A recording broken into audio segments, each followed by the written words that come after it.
साथीहरु त्रिभुवन युनिभर्सिटीले चाहिँ भर्खरै चाहिँ बीबीएस थर्ड इयरको रिजल्ट प्रकाशित गरेसँगै रेगुलर वालाहरु साथै पार्शियल वालाहरुको लागि पनि फेरि चाहिँ एक्जाम फर्म चाहिँ परीक्षा फारम चाहिँ खुलाइसकेको छ, जुन चाहिँ 2081 साल चैत 20 गतेदेखि 2082 साल वैशाख 10 गतेसम्म नियमित दस्तुर र माइदी सकिएपछि एक हप्ता भित्रै चाहिँ दोब्बर दस्तुरमा चाहिँ आवेदन फारम चाहिँ बुझाउनु पर्ने हुन्छ है।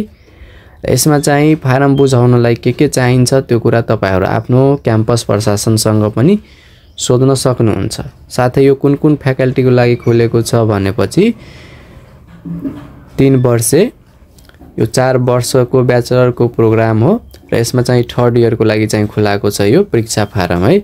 जस्तो कि बीए, बीबीएस, बीएड, बीएससी तर्फका विद्यार्थीहरुको लागि र यसमा आवेदन फारम भर्नको लागि चाहिँ हालैसालै खिचेको 2वटा पासपोर्ट साइजको फोटो साथै आफ्नो चाहिँ विवरण, सिमुल नम्बरहरु स्पष्टसँग र सब्जेक्ट कोड, सब्जेक्ट नेमहरु स्पष्टसँग खुल्ने गरी तपाईलाई फारममा भरेर चाहिँ क्याम्पस प्रशासनमा चाहिँ बुझाउनु पर्ने हुन्छ है।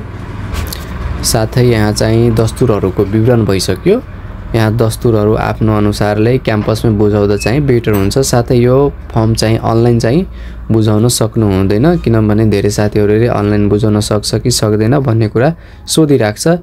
यसको चाहिँ अनलाइन कुनै छैन, अफलाइन तपाईहरुलाई क्याम्पसमा गएर बुझाउनु पर्ने हुन्छ।